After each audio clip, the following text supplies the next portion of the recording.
क्यों आईवीएफ बार बार फेल होता है, क्यों हमें रिपीटेड परेशानी का सामना करना पड़ता है। हमारा फर्स्ट आईवीएफ सक्सेसफुल होना चाहिए था।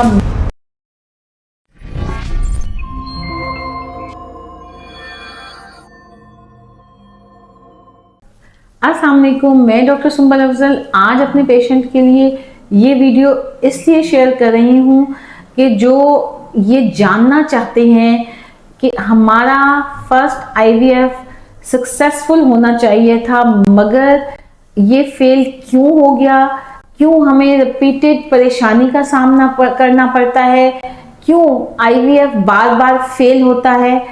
It's an expensive procedure.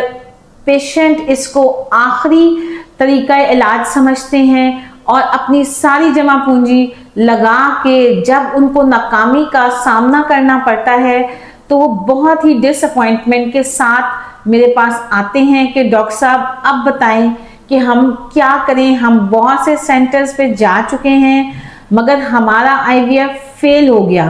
तो इसकी सबसे बड़ी रीज़न क्या है? सबसे पहले आपको देखना है कि अगर आप वो कपल हैं जो आईवीएफ करवाना चाहते हैं और उसके लिए पहले आपने देखना है क्या क्या मसाइल आपको दरपेश हैं। यानी फीमेल में एग की क्वालिटी एक बहुत इंपॉर्टेंट चीज़ है। यानी एग की क्वालिटी अच्छी होनी चाहिए, जिसकी एक बहुत बड़ी रीज़न हार्मोनल इम्बैलेंस है, यानी पीसीओ, यानी आपके हार्मोन्स खराब हो गए, आपके एग्स अच्छे नहीं बन रहे। और अगर हम आईवीएफ के थ्रू पेशेंट के मल्टीपल एग्स बना भी लेते हैं तो उनकी क्वालिटी अच्छी नहीं होती और आईवीएफ आगे जाके सक्सेसफुल नहीं हो पाता। दूसरी रीज़न है मेल फैक्टर। मेल फैक्टर में जो स्पर्म है उसकी मोटिलिटी को बहुत अच्छा होना बहुत ज़रूरी है। अगर आपके नंबर ऑफ स्पर्म्स कम भी हैं तो हम आईवीएफ या उससे एडवांस प्रोसीजर इक्सी यानी स्पर्म को एग के अंदर इंजेक्ट करके एम्ब्रियो डेवलप कर सकते हैं, मगर उसके लिए भी स्पर्म की डीएनए और क्वालिटी अच्छी होनी बहुत ज़रूरी है। उसकी एक बहुत बड़ी रीज़न स्मोकिंग है, आपका लाइफस्टाइल है और आपकी ओबेसिटी है। और सबसे इम्पॉर्टेंट बात कपल की एज, क्योंकि आप डिसाइड तब करते हैं जब आप हर तरफ से नाउम्मीद हो जाते हैं। तो एजिंग के साथ साथ आईवीएफ का रिजल्ट उतना बेहतर नहीं आता। इसके बाद थर्ड पॉइंट आता है कि एम्ब्रियो की ग्रेडिंग, यानी एम्ब्रियो की बनावट कैसी थी, किस दिन का एम्ब्रियो था, किस दिन का एम्ब्रियो हमने ट्रांसफर किया, उसकी ग्रेडिंग कैसी थी।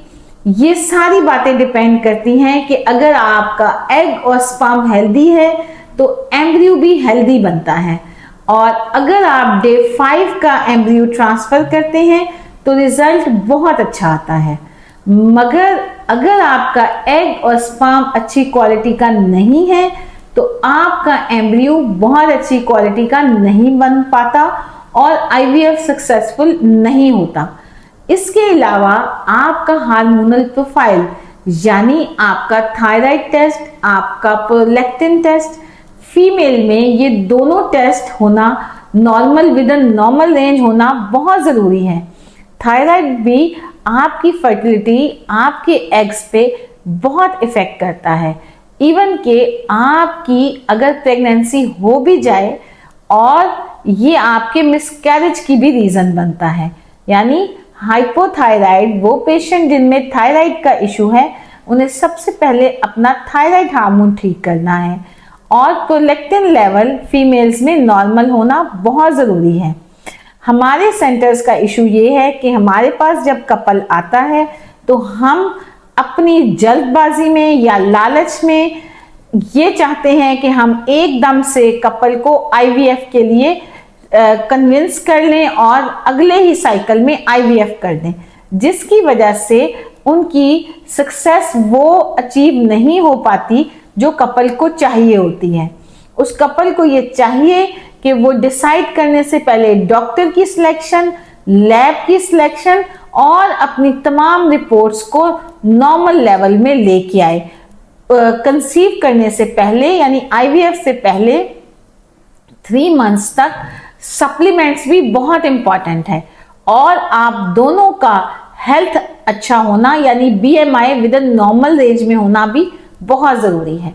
तो कोई ऐसा मसला नहीं कि आपका आईवीएफ सक्सेसफुल ना हो सके।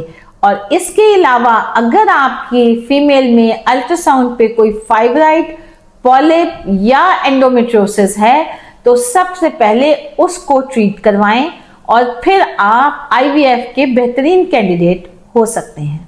शुक्रिया।